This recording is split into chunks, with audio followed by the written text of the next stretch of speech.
So when I was talking to people about their memories of the victory, again, they really remembered seeing some of the most pivotal movies of their youth, like Ben-Hur, Rear Window, Jimmy Stewart and Grace Kelly films, and they said that this was the most modern theater and the newest theater. So one by one, the theaters started to close. First the Empire, then the Goldfields, then the Cartier, Broadway. By the 70s and 80s, there was just the Palace and the Victory left. All 6 theaters still stand in Timmins and are used for other purposes. So one's a diner, as I mentioned, the Broadway diner. There's the sushi restaurant, the Osaka Sushi, which where the Cartier was. There's the retirement center, and what other ones? Oh, and Amigos, yeah, Victory.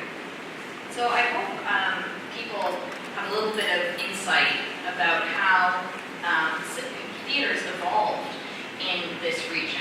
From first the itinerant shows, to then we have the vaudeville and picture shows, and then finally we have these purpose-built theaters and movie houses. But it's interesting to note that a lot of the things that happened in the early theaters, like live acts and being in a community next to each other, was repeated in these theaters in Timmins. And they really contributed to a vibrant community in the downtown.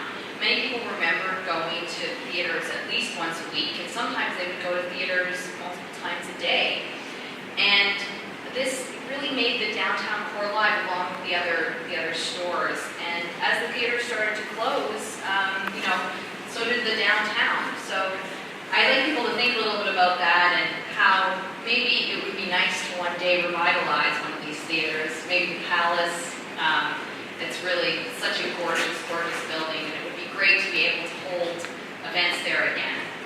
So I hope people enjoyed my talk, and I'm really looking forward to having a Q&A and you telling me what I got wrong, because inevitably when you're doing archival research, it doesn't always tell the whole story, so I'd love to hear from you guys. Thanks very much.